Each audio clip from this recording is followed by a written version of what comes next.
The line between a good stealth game and a bad stealth game can be remarkably thin.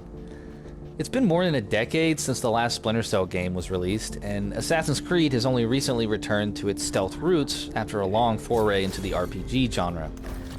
In the absence of more prolific AAA stealth titles, the AA space has produced most contemporary games in the stealth genre outside of the excellent Hitman series. In my estimation, AA hasn't quite managed to figure out how to do the stealth genre well yet. Enter Steel Seed, which developer Storm in a Teacup describes as a gripping action-adventure game. I find this to be a gross mischaracterization. It seems to me that Steel Seed, practically dripping in a veneer of familiar sci-fi intrigue, is attempting to market itself to the Stellar Blade crowd. And I can't help but feel that is a mistake, because Steel Seed is definitely not an action-adventure game, not a good or competent one anyway. It instead thrives on its surprisingly proficient stealth mechanics. There are stealth sickos like me out there that will enjoy the painstaking amount of time and mental calculus required in Steel Seed to clear an entire level of enemies with the perfect run after 7, 8, or 9 attempts on hard difficulty. However, Steel Seed's combat is less than gratifying, instead feeling mundane, clumsy, and disjointed. What's more, game design blunders such as bad checkpoint placement, monotonous and redundant gameplay, and lack of visual and performance polish, topped off by a baffling price point of $60, threaten to undermine Steel Seed's somewhat engaging stealth mechanics to the point that the game is dangerously close to being rendered nothing more than a frustrating mess. If you're new here, welcome. This is What's New Video Games, a very small video game review outlet that gives you our impressions of new games upon release.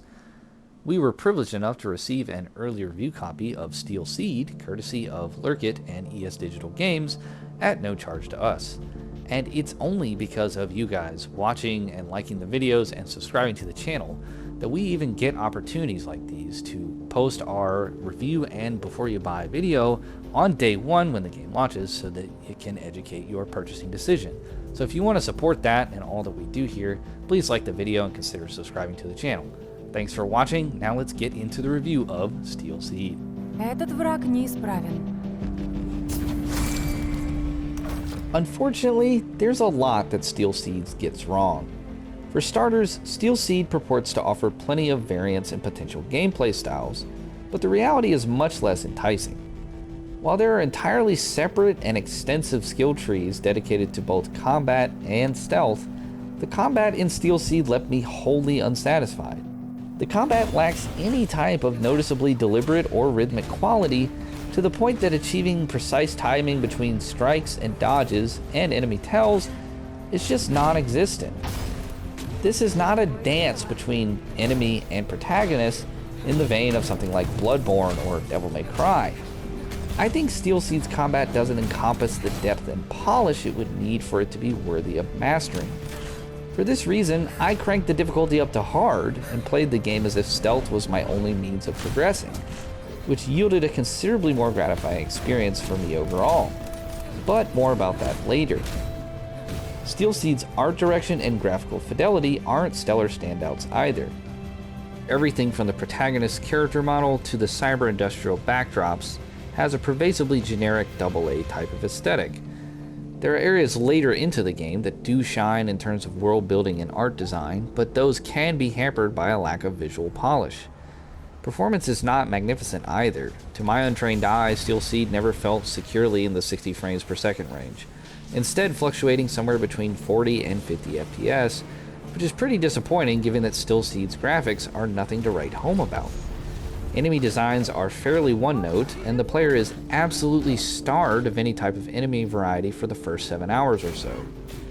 The English voice acting feels amateurish and contextually removed, with dialogue moments between Zoe and her AI companion Koby feeling much too similar to vocal exchanges in the much maligned title Forspoken. Worth a shot. Hey, we come in peace. Me and my friend here, we're lost. Maybe you can help us find... Okay, we're gonna need another plan. That time has finally come. Then what are you waiting for? You caused me enough problems, dude. See you no more. Of course you like them, you can fly. The voice acting was so immersion and experience breaking that I eventually switched the language to Russian. Storm and the Teacup's native Italian is also an option, which had significantly better voice acting across the board, to the point that it was no longer an issue and I could feel immersed in the gameplay. Я начал думать, что вы не доберетесь. Мы знакомы? У нас получилось. Не волнуйся, мы найдем дорогу. Человечество — это бесконечная загадка, Кэтрин. Все разваливается. Это из-за жары или от старости? In Steel Seed, the player is tasked with infiltrating and exploring 4 different biomes and retrieving a shard from each area. Interestingly enough, progression is marked by a sort of Souls-like type of bonfire checkpoint, but that's where these Souls comparisons end. The areas will take on average somewhere between 3 and 6 hours apiece, depending on difficulty setting and gameplay style. Exploration and level progression in Steel Seed are largely based around platforming and traversal gameplay on curated obstacle course type structures, and then either a decent helping of combat or stealth encounters with enemies. I will warrant that I found Steel Seed's traversal courses with wall running and wall climbing to feature fairly engaging platforming mechanics. In fact, I think Steel Seed's platforming might be a touch better than Stellar Blade's. That being said, this game requires considerable patience. I spent literally over 20 minutes on one wall running puzzle tower with terrible checkpointing that would return me to the base of the tower whenever I failed, no matter how far I had ascended. In general, the checkpointing in a lot of areas of the game is not so great, whether that's a combat, stealth, or platforming part of the game. The checkpointing can range from very good and only putting you back just a couple of minutes to losing a chunk of progress and having to do specific pieces of gameplay over and over.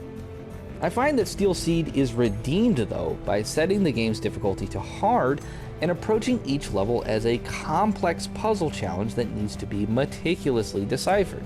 On story or standard difficulty, the combat is not refined or deep enough to elicit any genuine gratification.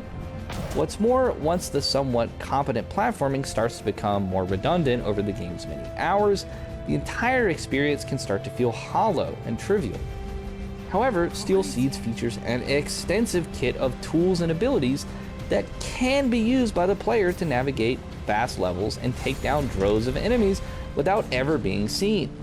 That kit is almost rendered pointless when you can progress by going loud, flailing Zoe's energy sword wildly to dispatch with enemies, but forcing myself to attempt to execute levels perfectly on hard mode against enemies that could one-shot me if I was spotted required me to utilize all of the tools at my disposal.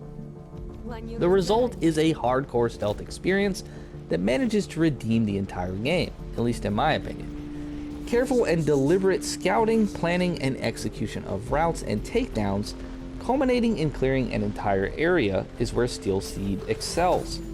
That core gameplay loop and the interesting tools and upgrades that can be used for rather creative stealth takedowns and maneuvers is what kept me playing, and why I would recommend Steel Seed at a much lower price point to hardcore stealth gamers. I can't think of another recently released game that offers a comparable hardcore stealth gameplay loop. And for that reason alone, along with the somewhat unique and creative tools Steel Seed furnishes players to traverse levels covertly, I do think it has a place in the genre and that it is worth playing, but I don't feel like I can score Steel Seed any higher than 6.5 out of 10 due to all of its shortcomings in a variety of areas which make it feel monotonous, unpolished, and uninspired in its totality. У тебя есть какие-нибудь вопросы по текущему заданию? Нет, я не за этим. Мне просто любопытно. Thank you so much for watching our review of Steel Seed, and we hope we'll see you in the next review video.